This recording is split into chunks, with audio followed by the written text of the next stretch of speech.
اعوذ باللہ من الشیطان الرجیم بسم اللہ الرحمن الرحیم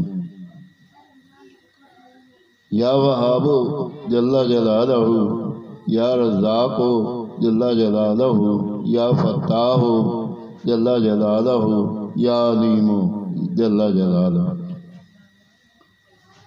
یا وہاب بہت دینے والا، جو شخص فکر و فاقہ میں گرفتار ہو وہ کثرت سے اس اسم کو پڑھا کرے یا لکھ کر اپنے پاس رکھے۔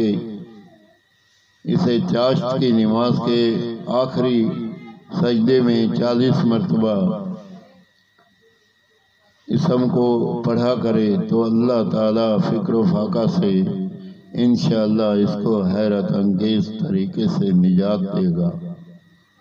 اور اگر کوئی خاص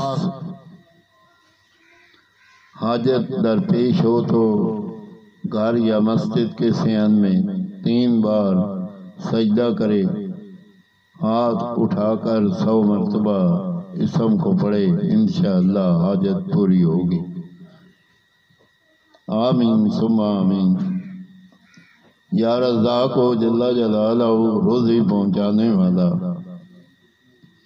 جو شخص نماز صبح سے پہلے اپنے مکان کے چاروں کونوں میں 10 مرتبہ اس اسم کو پڑھ کر دم کرے گا، اللہ تعالیٰ اس پر رزق کے دروازے کھول دے گا اور بیماری اور مفلسی اس گھر میں ہرگز نہ آئے گی۔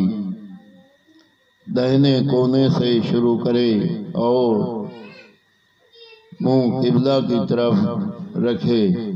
آمین ثم آمین۔ الفتاح کھولنے والا، جو شخص نماز فجر کے بعد دونوں ہاتھ سینہ پر باندھ کر 70 مرتبہ یا فتاح پڑھے گا، انشاءاللہ اس کا دل نور ایمان سے منور ہو جائے گا۔ آمین ثم آمین۔ یا علیم جل جلالہ، جو شخص جاننے والا، جو شخص کثرت سے یا علیم کا ورد کرے گا، اللہ تعالیٰ اس پر انشاءاللہ علم و معرفت کے دروازے کھول دے گا۔ آمین ثم آمین۔ اللہ جل جلالہ کے 4 نام پڑھے، ان کے معنی اور فضیلت اور وظائف۔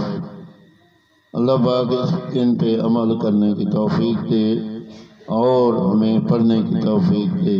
یا اللہ پاک اپنے ناموں کے صدقے سے ہمارے والدین کی بخشش کر۔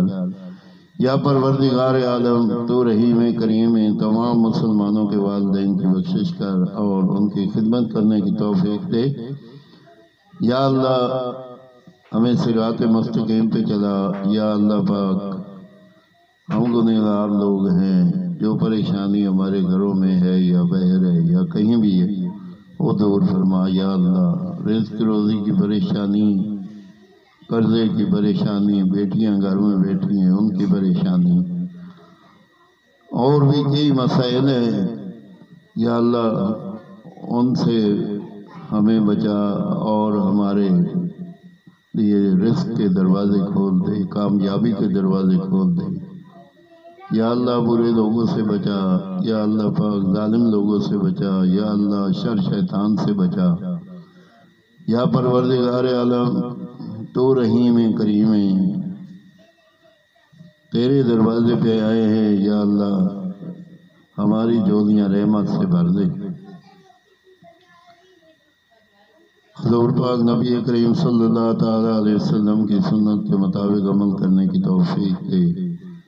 آمین ثم آمین۔ جب دنیا فانی سے رخصت ہو، ہماری زبان پہ ہو بحق لا الہ الا اللہ محمد رسول اللہ صلی اللہ علیہ وسلم۔